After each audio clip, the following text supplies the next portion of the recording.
be able to predict the winner at 8:32 on report from 29 districts. The revolution will not be televised. There will be no pictures of pigs shooting down brothers on the instant replay. There will be no pictures of pigs shooting down brothers on the instant replay. There will be no pictures of Whitney Young being run out of Harlem on a rail with a brand new process. There will be no slow motion of rifle lights of Roy Wilkins strolling through Watts in a red, black, and green liberation jumpsuit that he has been saving for just the proper occasion. Green Acres, Beverly Hillbillies, and Hooterville Junction will no longer be so damn relevant. And women will not care if Dick finally got down with Jane on Search for Tomorrow, because Black people will be in the street looking for a brighter day. The revolution will not be televised. There will be no highlights on the 11 o'clock news and no pictures of hairy armed women liberationists and Jackie Onassis blowing her nose. The theme song will not be written by Jim Webb or Francis Scott Keys, nor sung by Glenn Campbell, Tom Jones, Johnny Cash, Engelbert Humperdinck, or the Rare Earth. The revolution will not be televised. The revolution will not be right back after a message about a white tornado, white lightning, or white people. You will not have to worry about a dove in your bedroom, the tiger in your tank, or the giant in your toilet bowl. The revolution will not get better with Coke. The revolution will not fight germs that may cause bad breath. The revolution will put you in the driver's seat. The revolution will not be televised, will not be televised, will not be televised. The revolution will be no rerun, brothers. The revolution will be live. That's right, I'm live. How are y'all doing this evening? Doing great. I love it. Lovely. I love it. Love Blessed. it. Blessed. Woo. Now that we found love, what are we gonna do with it? How you doing? Look at Miss Hayes coming in. Get in the home. Yay! Let me start this. Look, before I start recording this for all of the world and the country, this is Black History Month. You cannot mess up with your microphone. Mute yourself. There's no room for error in Black History Month. I'm gonna go and I'm gonna find who it is. No, that's right. That was amazing. I didn't even fix it. They fixed it themselves. Talk to you. The power of self-correction. I don't know, but it is. It's a powerful thing. Let's get this party started. I'm gonna put this in our archives. Here we go. I am JB Bryan, the big mama of AfroEconomics, and it is provided by the grace of God and JB Bryan Financial Group, my registered investment advisory firm that I started in 1995, and I'm thankful. But the truth of the matter is we're talking about tonight the history of all of this stuff that I'm doing. I mean, think about it. In 1995, I was one of the first Black people on the planet to start a registered investment advisory firm, not to go out and work somewhere, but to start a registered investment advisory firm. Isn't that something? 1995. As long as we've been here, a registered investment advisory firm that is 100% independent is rare in the Black community. I'm still making Black history, but it is commonplace within the white community. And a registered investment advisory firm focuses on the client versus being paid from the product. That is the power that you have when you're working with a registered investment advisory firm. You're working with an advisor that is licensed to look out for your best interest. And as rare as it is, I'm hoping that AfroEconomics will attract us to getting our money in order, to saving on our investments, to stop throwing away money. So I start talking, I got kind of frustrated as I was reading about the history of Wall Street and how all of this, came about because of all the slaves that they were bringing in. They had to set up a place in order to do business and sell the slaves off. Like at first, there's, it says that they just allowed the black people to come in, the slaves coming from Africa, and they, even if they've been there for a while, if they were looking for work, they would just let them walk around New York and look for work. And then people began to get intimidated, and they said, no, we need to find a place where we can sell these people off.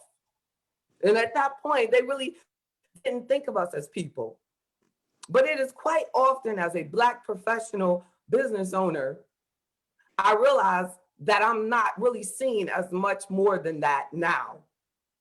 It is very often that Black people call me and they say, I don't want to invest with your firm, but I want your free advice.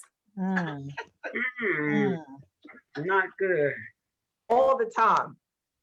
All the time is corner gang. All the time. So all of you who have bought in 100%, that's how much I appreciate you. That's why I want your microphone open. When you do business with me, I want you to know that I'm accountable to you. You can't get in a situation where your voice is not heard. They can't open up the microphone because they're scared you're gonna say something. They're hiding. I'm front and center at your service, committed my entire life to the empowerment of my people. And I realize every day how far we have not come. The most harmful part of it is when I say like, this is what you should do. This is better for you, because they're really hurting you. They're really costing you money over your lifetime by you doing this. See, we didn't fight, because I think it's really hard for us to say given freedom. We didn't fight for this freedom to be at the bottom like this. And the few and the proud that feel like they're in and that they won, I hope that they realize how quickly things change, how quickly, you can go from O.J. Simpson on top of the world to running around looking for Johnny Cochran. We have to realize that how important it is for us to develop a team for our success, a team that believes in you, a team that supports you. But because it really wasn't that long ago where all of this, the structure of this country, the Wall Street and the New York Stock Exchange and the financial heartbeat of this country began from the slave trade. How many people know that? I do. I do. Yeah, I do. Why do you know that? How do you know that? History books. Well, A history book. Lord knows I never saw it in a history book. America is just still young. You read a good one. You read a good history book. I didn't read it in a history book. Look, I want your books. I know. Because when we learn, about the history, it just said like Wall Street just came out of nowhere. This is the history that we were told actually in getting your licenses and everything. It talks about these white guys standing around a tree, buttonwood tree, I think they call it. And then, they start wanting to share investments. And then out of that, they create the New York Stock Exchange and Wall Street. But actually slaves built the wall that they named Wall Street afterward. After, we can, right? We know that. JB, is it connected with the Lords of London when the insurance folks got together and said, "Oh, we need to put insurance on these ships that are." That's right. So but is no, that it's not part of about that. It's not okay. That was at the same time. Okay. But that, but that didn't start Wall Street. Once they got here, they said, what do we do with them? So they started trading them. And they said, I got one right here, $10, $10, $10, have that piece of paper saying, strong, buck, baby producing female, for sale right here. Mm-hmm. And then they put insurance. You can get insurance on your slave. So the companies we know now, New York Life, Aetna, a whole bunch of others, JP Morgan, their history goes back. Right, to slavery. To benefiting from the slave trade. And the other day, one of our members, told me, she said, oh, that was money I was going to talk to you about. I sent that off to JP Morgan. And so when I saw in the research, oh my God. I said, JP Morgan done got me again. Here it is. I said, where they going to put it in? She said, I don't know. Oh my God. I just want you to help me do this. Don't worry about that, girl. You ain't got to eat. You do this. Look, we just want to let everybody know the point is not to stay at $30. I want to invest your money. Like, do I have to say everything? I want your membership to be free. She was like, no, I want you to tell me how to invest this money at work. But so, but I don't want to do this. And I was like, wow. But it's everything. You have to realize, like, that's obviously my fault. I have to take that hit. Like, I don't know. Somehow I missed it. But the bad part for the investor is don't ever do that to yourself. It's like if you were going on some dating website and you have like one person you're getting to know, and then you just pick a stranger and go outside with them, and you were like the other, say, why did you choose to have sex with this stranger? We were getting to know this person. I don't know, but I'm sure that happens all the time, unfortunately. It's just something just stands out and goes like, this is easy.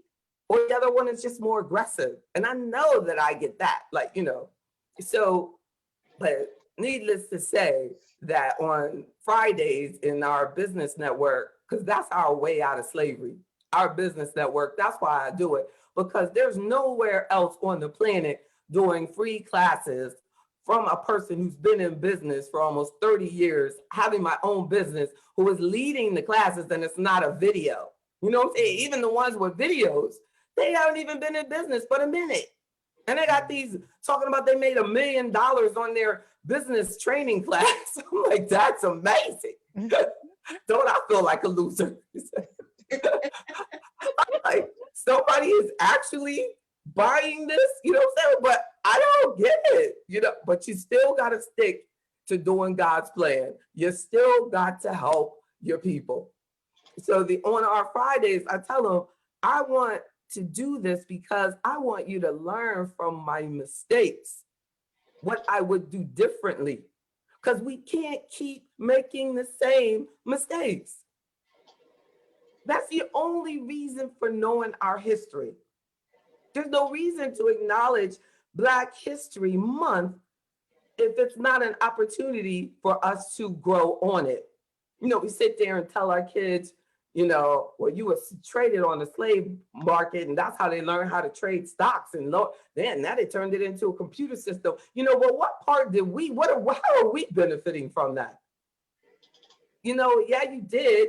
And, and that happened, but where are we? How are we? We have to teach us that you can do that too. Like all those men standing around getting this free labor and buying these people to us to do work for them for free, that wealth that they were building and they got from that labor, that small investment that they kept that slave forever.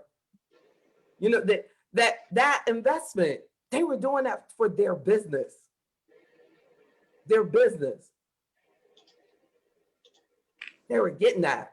And then out of that, the research shows that there are a large percentage of white families now who still have wealth that is connected to that time. Yep. That's what we need to make sure that our kids can say about our life. I was talking to a member today and she was saying, that when she left the federal government, she took her retirement money and she was thinking about buying it back.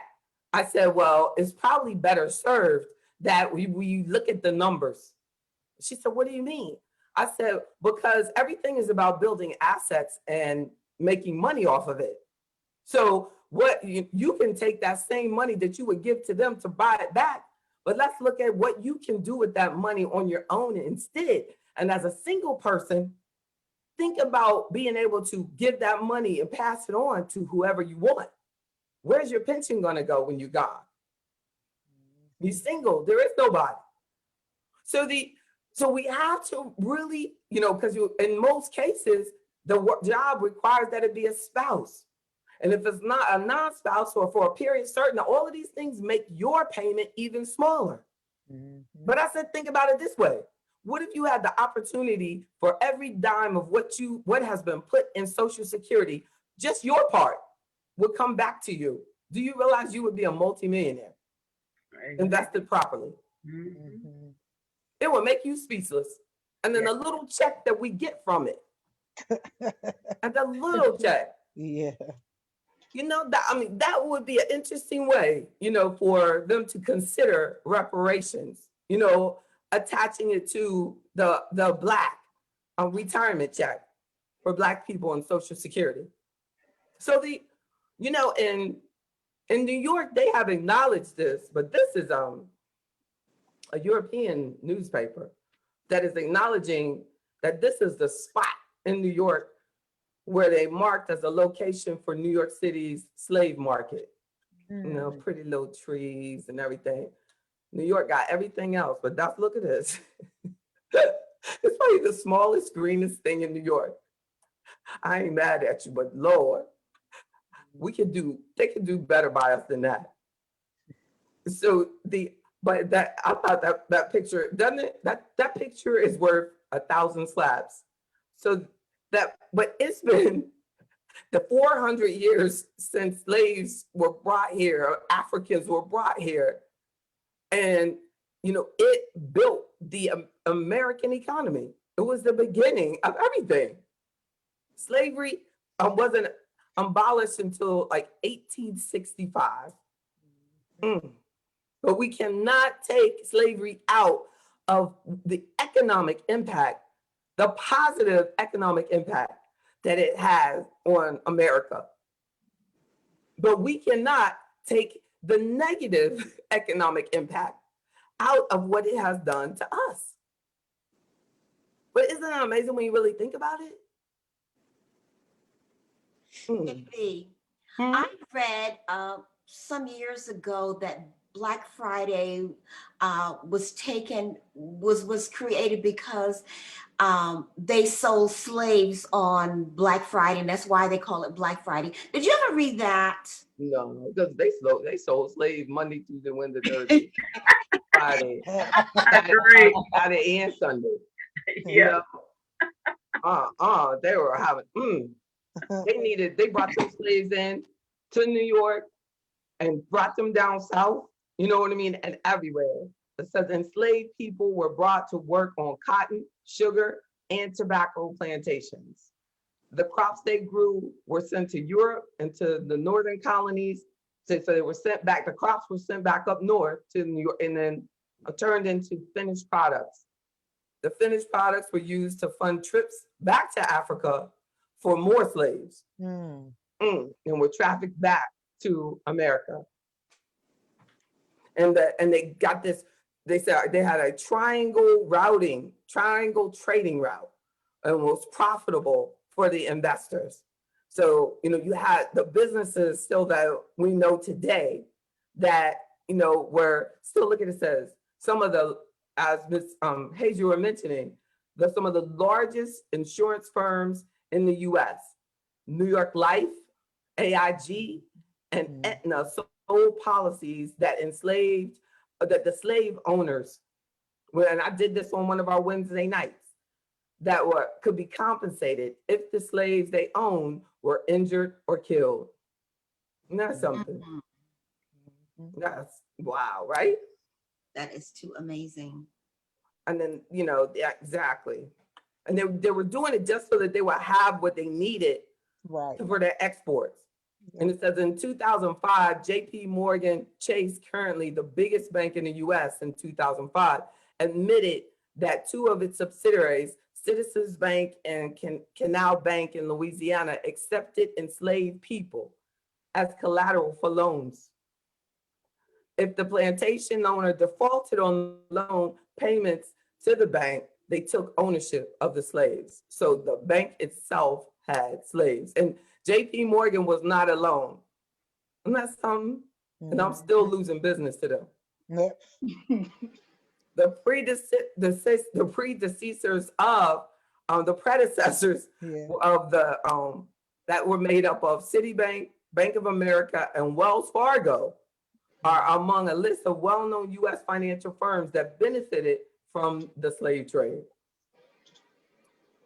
And what's the scary part is it breaks my heart because I use First Clearing, and First Clearing got bought out by Wells Fargo.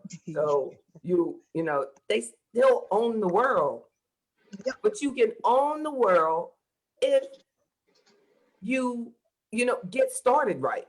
Right? I mean, and then they didn't get started right, but they got started, you know, off freestyle. It's like, you know, basically it's from crack, from doing these horrible things to our ancestors. It built, you know, this empire. And then the fact that you know, that this, you know, can be known, and you don't feel that we need to, you know, that Citibank and Bank of America, and Wells Fargo and JP Morgan, and you can, you know, Obama can sit down and write all of them a check to save their company. But nobody can write a check to you know, pay us at what was owed. Because after Lincoln was killed, everything that was given to us was taken back. Slavery, or this is according to a Harvard professor, he says slavery was an overwhelming important fact of the American economy. And it still benefits from it today. That's what you should say to complete it. The America's railroads also benefited from money earned through slave businesses. In the South, trains were built specifically to move agricultural goods farmed by enslaved people, and slaves were also used as labor to build the lines for the railroads. Some scholars even argue the use of slaves shaped modern accounting. It's amazing. Because the enslaved people, the enslavers, y'all gonna go crazy with this, but the enslavers depreciated the value of their slaves over time, which is what we do now in with real estate. No, because they're saying the property, they're looking at us like property. So they're saying that the depreciation argument of how they developed so that the, you know, owners could get the tax benefit of the value of that asset. Oh my goodness, who would do this? Did y'all feel me on that? Did y'all know what I'm saying? Yes. So they're saying that the older the slave gets, the less value that it gets. So you're able, because you're able to write that off to reduce your tax liability, like we do on rental properties and things now, or equipment. Woo! And then it says laws prevented former slaves and their descendants from full engagement in the U.S. economy. And those laws have shaped the country, and it has shaped our lives. It has shaped everything. It's shaped how you look at me. Following the Civil War, efforts to pay reparations to the newly freed slaves was squashed. Andrew Johnson, who took over after Lincoln, did not want to alienate white Southerners during the period of Reconstruction. So a series of laws that economically and politically disenfranchise former enslaved people led to today's inequalities, according to historians, and our reality. It's amazing. It's let's look farther. Like, when we go to war and then the soldiers come back, right? And they're not given the opportunities to get homes and to use the VA loans and things and your business loans that were promised to veterans. And that doesn't happen 50, 60 years ago. What do you think the impact on that is on us today? No? Because if your great grandfather was supposed to get the same opportunity as everyone else when he came back from the war, but he wasn't. I mean, look at that. How that you don't have that asset that so that when your grandma grows up, that she can actually inherit something that's already paid for because they already were paying for it for 50 years. But she couldn't get it. He couldn't get it. And he comes back. He comes back to a country that he served and he's helped. Pat, make sure you let me know what Miss Spencer is saying. It's not going to be cutting me off. Okay, can you hear me? Of course. Okay, because I was trying to say there's lots of discussion in the chat. You were talking? It, but it's coming really fast. Okay. Right. What you got? But what they're putting it is in the chat. Well, you know, if your microphone is open, I encourage you to speak because you see, Pat's not going to cut me off. So just, you can say it. Yeah, I mean, it's coming really fast and it's a lot of good discussion. I just want to encourage people, if I may, you just said that, to please, you know, but if something verbalize your don't worry about it. If something stands out to you, please share it. Say, JB. And there was a request for you to show the picture again of the marker in New York that you showed. Yeah. Oh, we too far past that. They asked that a long time ago, didn't they? People are really engaging, but they're putting it all in. Look, we're on to the GI Bill of 1944. I will definitely go back and show you the piece of land. Exactly. We gotta definitely meditate on that. Yes. Mm-hmm. I know from firsthand, like my dad, he was in the war and in the wars, and basically he is 86 now with dementia. But had he not purchased his own land, and the house and the land from his sister, who moved to Boston, he would not have had any land.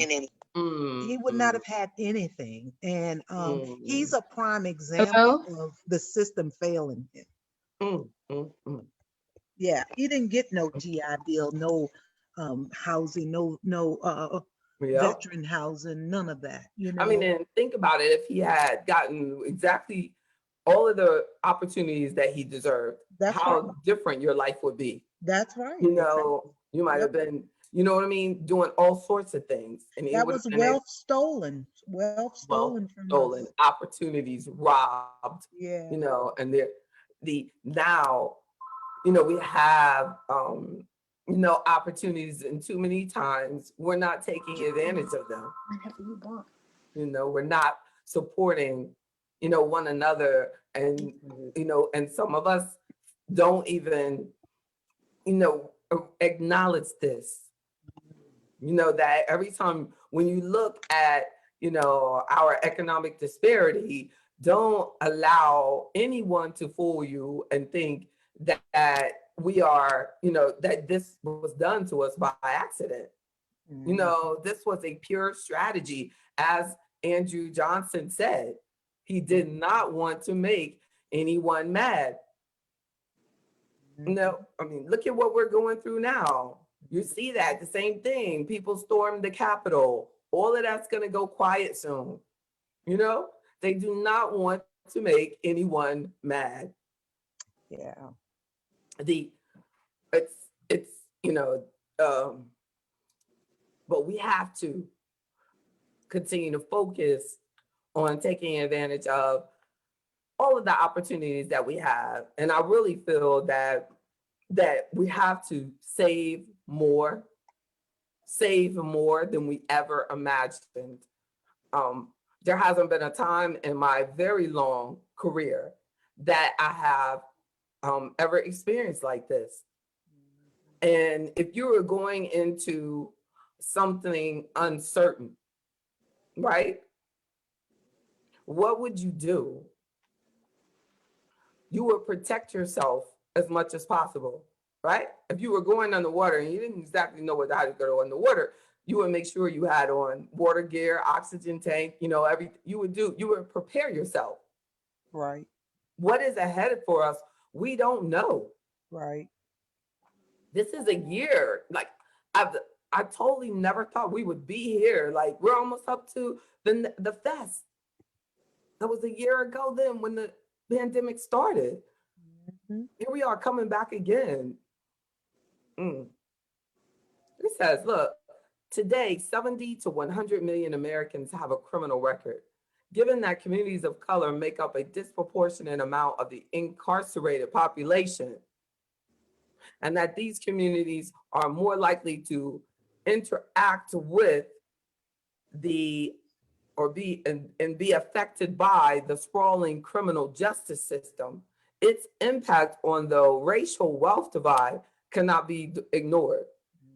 The debts generated by a system of fines and fees can often leave individuals who interact with the system in an unsettling economic situation. You know, I mean, think about it. I mean, that is really interesting, even to the fact that you think about like bankruptcy. You know, when they're talking about the criminal justice system, they're talking about like judgments, those things too. You don't think that they're only talking about robbing a bank. And research says, even today, a Black person is more likely to have to go to court for an unpaid debt than a white person. And I mean, and they don't have any justification for it. Like I've been calling me and a member became seriously ill and he has a serious disability and he cannot pay a particular debt. So I was like, we're gonna call them every day up to the court date.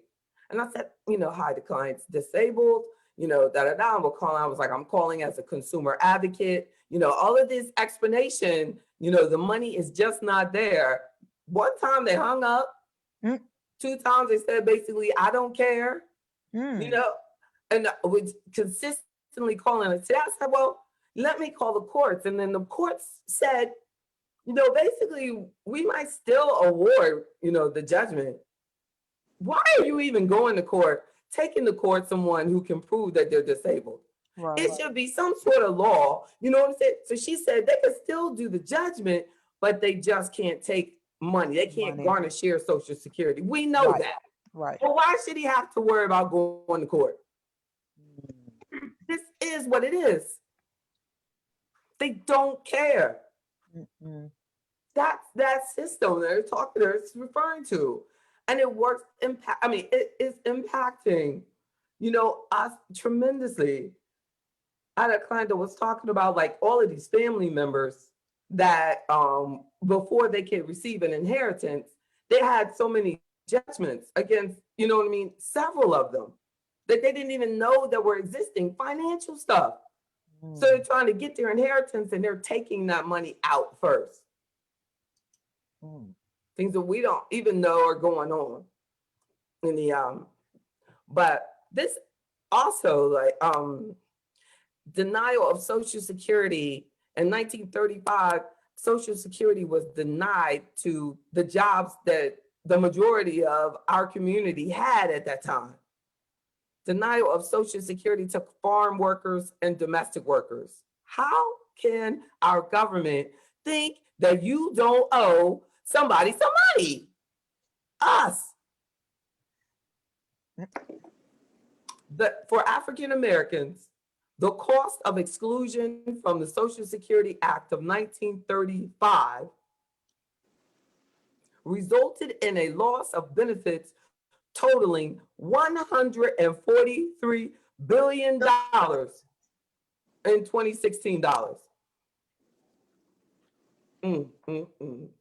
The white workers were denied the benefits to the tune of $461 billion. However, white farm workers and domestics were excluded. Although the white farmers and domestic workers were excluded, African Americans and other minority groups bore the brunt. They weren't excluded, I guess. Bore the brunt of the impact as we compromise a much larger share of those excluded, because there's way fewer than us. So 2/3 of everybody that was excluded was white people, but the white people the numbers are higher because they got paid so much more. Their benefit was going to be higher. So 2/3, look, 2/3 of the people were us. And it's like 1/3 of the total amount that was going to be paid out. That's how small the payments were going to be to us. It should be flipped. Do you get what I'm saying? Mm-hmm. That's what it's saying. If we're 2/3 of the people, then they should have been owing us $461 billion. Like, no. So they knew that by leaving out those farmers and domestic workers, that they were going to mostly impact our community. Just like with the PPP loans that they say, they're focused, they say in the marketing material that they want to target Black businesses and things like that. Well, they know that 99.9% of Black businesses don't have a payroll. So they're watching our businesses make up their payroll so that they can get them later. Yeah. Because they've never paid a payroll. So how can you get a loan based on payroll of your past? You're lying, and they know it. And they're going to get us.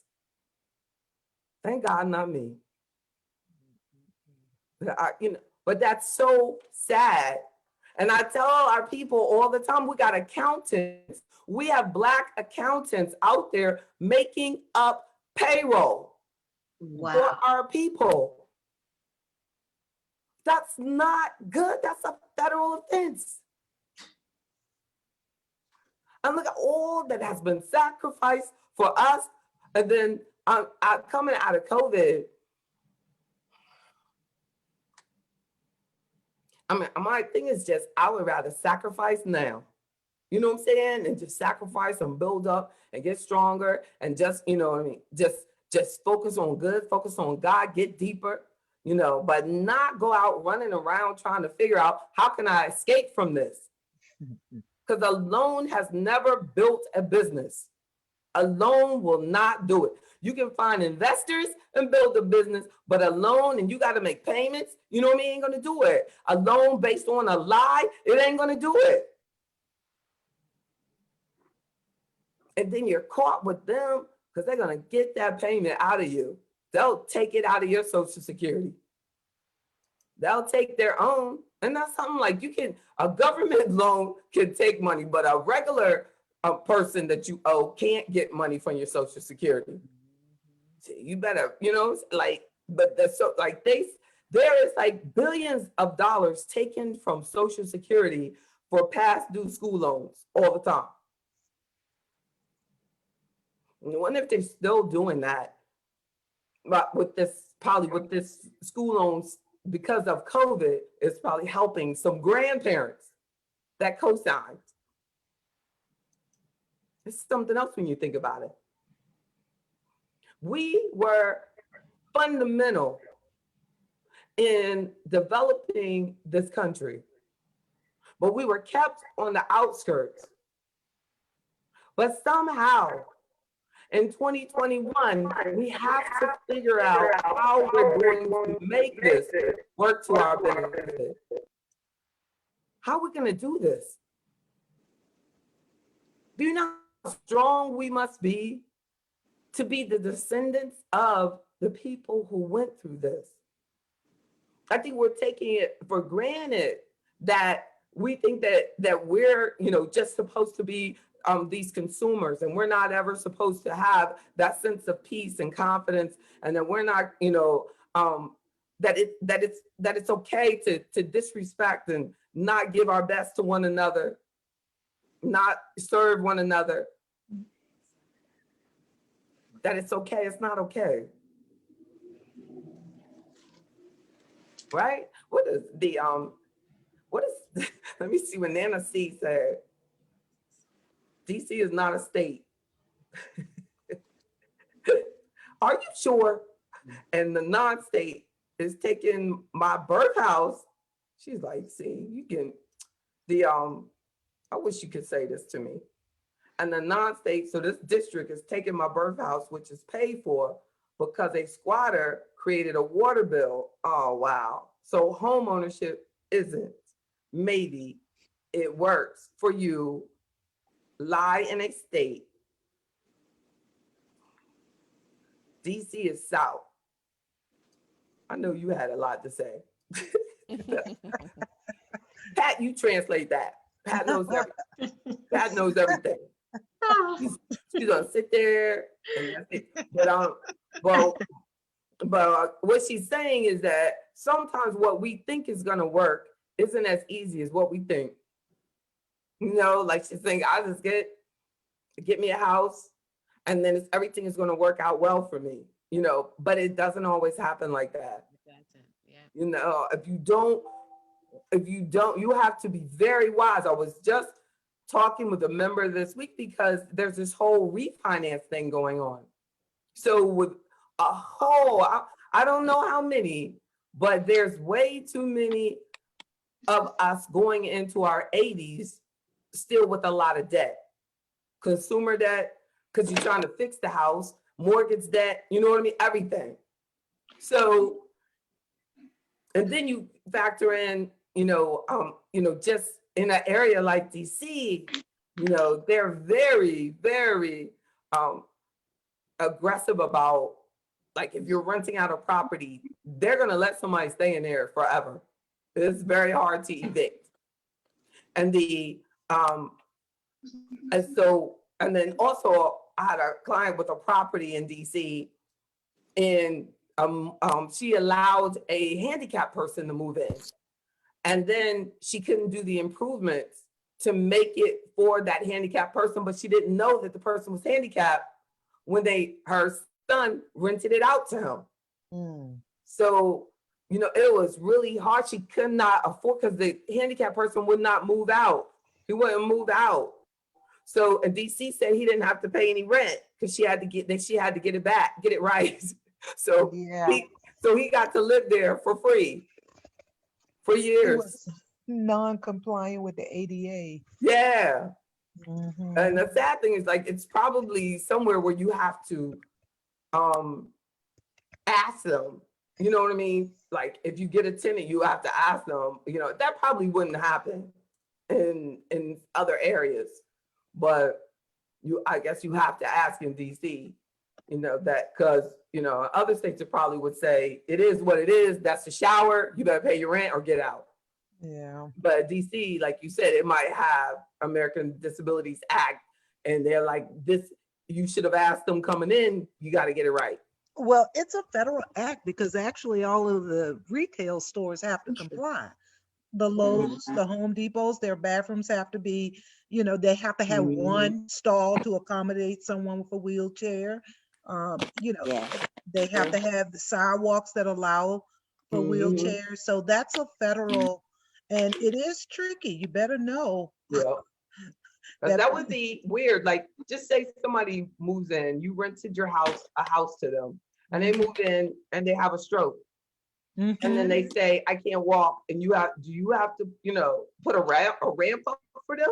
No, you would probably, right? you would probably need to give them their termination notice of the lease. No, in DC, they're gonna make you put that ramp up. Well, You know, and that's how that's how hard it is.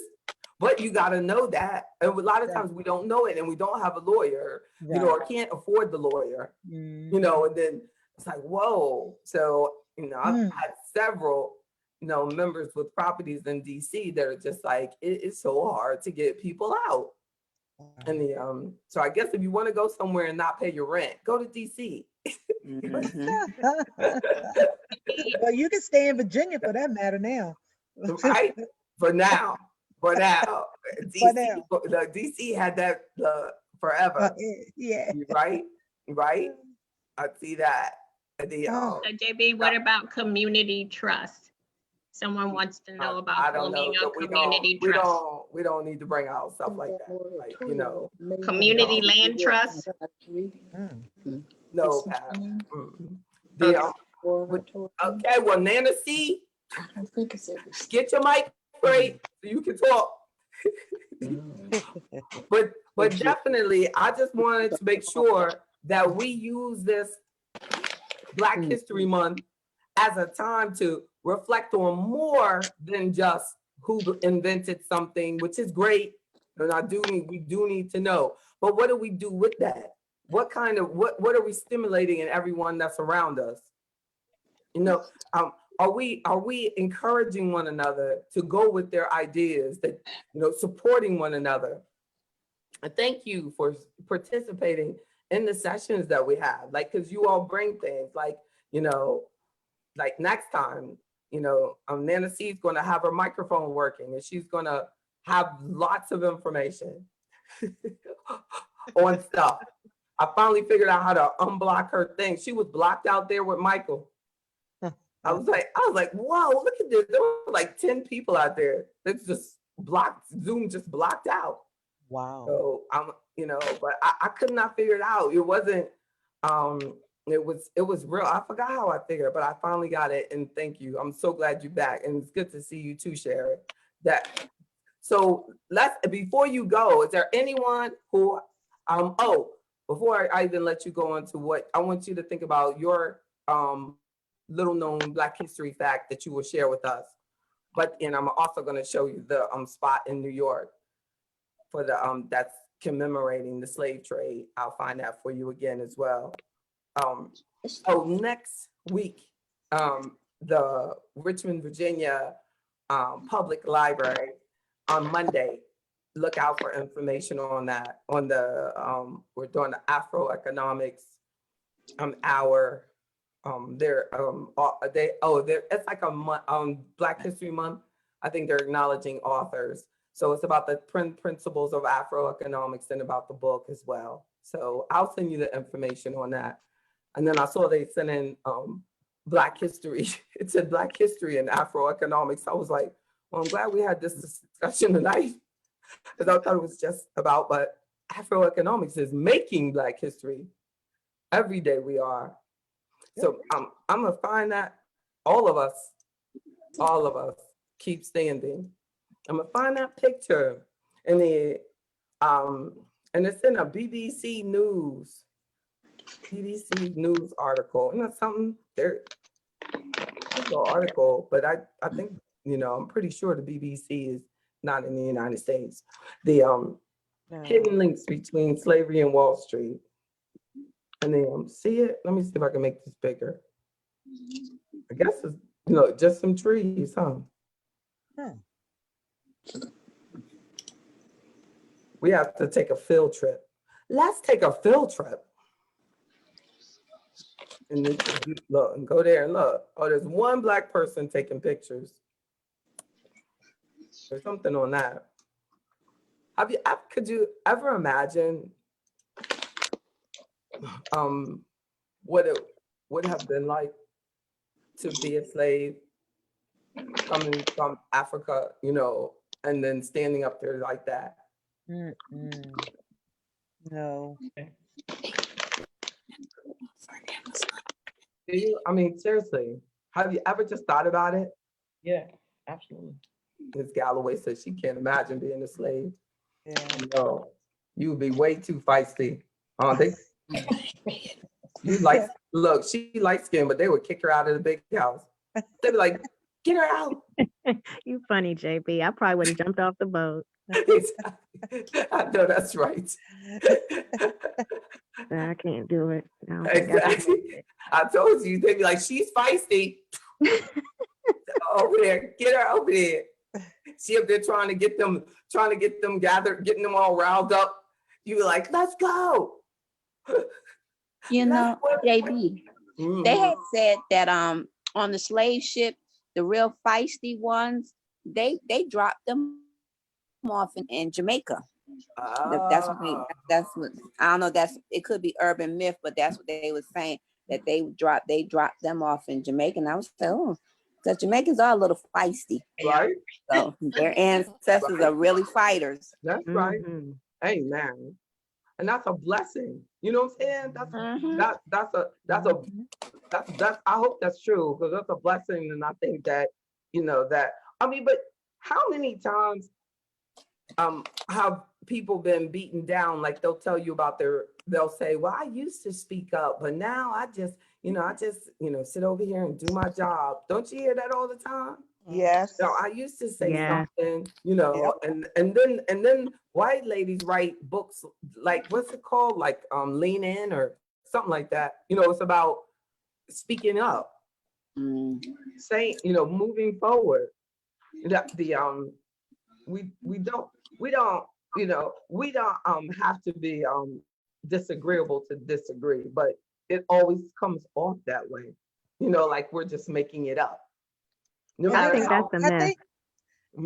I think a lot of people just don't speak up because they don't feel like they are being heard, and they just don't. They're like, why would I even bother? And you don't have the support. Sometimes when you speak up, there's no one to support you or to back you. No one wants to be standing there alone, and that's why a lot of times people don't say nothing, because I don't want to be the lone wolf out here. Yep. If you know that somebody got your back to say amen, girl, amen, then that'll give you some courage to keep on fighting. But you out there by yourself, and that happens a lot. hard. There's Well, they strength tell in you I would have numbers. said something, but I just, I didn't want to. Exactly. They tell you, isn't it true? That's the word. That's the word. I agree with what They she's tell you saying that behind in the closed doors. bathroom. Oh, and that's That's- you walk out. Amen. They tell you that. Amen. Yeah, that's terrible. And they let After you the take that meeting. hit. I mean, I've gone in the group and stood up for everybody black in the whole room. Don't even know them. And the black people let me take the hit. Uh-huh. Don't even come outside and say, girl, thank you for saying that, because you know it's you. You know what I'm saying? They looking at you like you crazy. You know what I'm saying? They'll walk away from you like you got the plague. Yeah. And it's like they know you're right. Like, I'm saying, all of us, this is not fair to us. You got to do us right. And they're just looking at you like, she needs to calm down. She needs to calm down. I'm not And a part that's of what, that. look, right? I don't know what she's talking about. You know what I mean? So how do you get those people to wake up? No, you can't. Can't. They're very comfortable in their state. Yeah. Yes, indeed. That's true. Well, And no, just leave them alone. amen. Yeah. Amen. But don't, Wait. and what I did when I kept finding myself being that, I created AfroEconomics from that. If that had not happened to me, because I just didn't feel that the things that were gathering all of this money, for us, that they were doing anything for us. There's minority business organizations that get hundreds of thousands of dollars, that don't do the programs that we do. And they just get it over and over. And I would say something to them like, when are you going to do something for us? And they go, well, minorities, not just black. Well, you're getting the money because it's a black. That when they started giving you this money, the definition was black. This organization started in the 1960s. They were talking about black people. Well, minority is bigger than that. So we're going to have some women's programs. That's crazy. Yeah. No, you can't allow your only premier event to address only women. That's pushed Black people, especially Black men, way out. By design. Exactly. Yep, by And design. that is us pushing us. You know Exactly. what I'm saying? And for us to keep that, and for Black women to fight Black men. See, we want to push our chests out here and act like we better than our men. Yeah. And we're not. That's right. Exactly. We're not.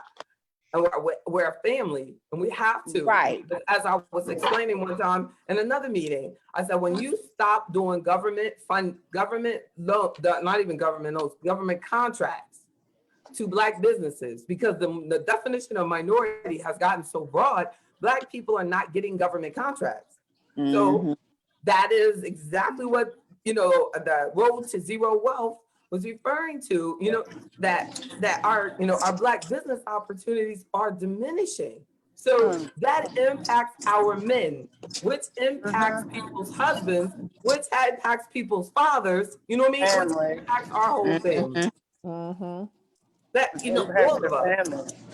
I think they target the Black man all the time anyway, from so many different angles. And it goes back to that saying, if I have to have somebody Black, I want the Black women.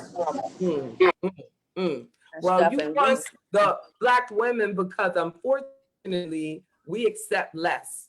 When they see a man, they see a person that has to provide for the whole family. But when they see a woman, they forget that a lot of you have children, and are the single parents and everything. They just totally forget that and just go ahead and pay you less. And and thankfully, white women have really pushed, that closing up that wage gap. But we have to be much more aggressive about it.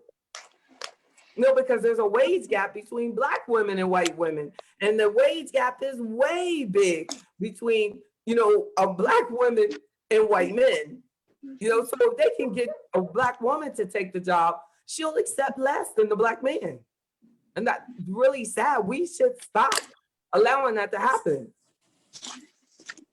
Because, what it means is that if you get the job and he doesn't get the job and you accept less, then your family has less income. Yeah. But so, that's when it comes back and says, well, something's better than nothing. Isn't that sad? That's how we think. Yes, indeed. You know what I'm saying? When programmed to settle, she should be happy. She should be happy. She's got enough. It's on her. She should be grateful to be here. We appreciate the opportunity, but we're getting too comfortable. And in order to increase our income and advance our families and improve our wealth, we have to make a commitment to keep that resume updated, and continue to move your career forward. If you're gonna work for someone, you gotta keep moving your career forward. Learn more, do more, go out there and get it. Exactly. We have our own businesses. We have to be ready that it is not easy. Owning your own business is the hardest thing that we could ever decide to do. But if we want to do it, we need to accept that. But it is no walk in the park. Someone was saying the other day, said, oh, I can't wait till I retire because then I'm going to start my own business. I said, well, if you're trying to relax, that is starting a business is not in any way similar to that. Amen. You know what I'm saying? Since I've been in my 20s, every day, waking up, what am I going to do now? I remember today, like Jania's electricity went down. I had, it was the end of the day. I have 4 sets of trades that I had to get done within like 30 minutes, 4 different clients. I was like, she was gone, Pat was gone. I was like, this is outrageous. Calm down. You know what I'm saying? So I don't know how I got them all done, but I got them all done. You got to get it all in. The market closes at 4 o'clock. So if I have an appointment, you know what I'm saying? I still have to make sure the trades get done. And there was nobody to help, because she was gone. I couldn't believe, I saw her like system go down because I see her on the internet, but she was like, wow, my electricity in the entire building is gone. Wow. Said so much for technology. Look, she was texting me. What can I say? She was like, so can I just log in tomorrow? What can you say? No, go find some power. Go to the library, go to Starbucks, go anywhere. Dunkin' Donuts. Exactly. Do something. I know, right? And don't use the bathroom at Starbucks. Just plug in, get to work. That is so true. But that's entrepreneurship. You don't know what is going to come. What is going to come your way? You have no idea. But at the same time, that you have to, do it because you know that that's your purpose. If you don't know for sure that it's your purpose, that this is really what God put you here to do, it might be too much of a sacrifice, because it is the biggest sacrifice in your life. You sacrifice your family, you sacrifice everything. So, but we got to get, our community more excited about it, because a lot of our children are going to be coming out of college with all that school loan debt. And we have to teach them how to be entrepreneurs, or consider at least a career with an entrepreneur. See, they're thinking, all of them, that they have to work at the same type places. So they want to be a stockbroker. They don't think about calling a Black investment firm. They think they all got to get in. So what happens? Our Black young people will go and just stay in a sub position. I don't know, just work as a receptionist because they're trying to get close to it. But they're still over, but if they're working at a firm, and I was thinking sometimes, how many people really see that when you work in a small business, you're working with the owner. You're working right there with the owner. You're seeing the entire business holistically. Yep. When you work, in a corporate firm, you only see a piece of it. Right. But so they never really get a full of what business is and how business systems can be developed. So, because we're only thinking about, well, if you go there, they might get paid more, but that they should be focusing on the fact that where can I learn the most? Yeah. Right. Yep. Where can I learn the most? Coins. Yeah, not just coins. You something. Miss Sassy. I love y'all. Have a good night. And let's You make too, sure. JB. We're AfroEconomics, where we focus on more than just coins. Okay, I like that slogan, JB. Right? I'm gonna take it right from you, right? Not just coins. I'm not cool as you.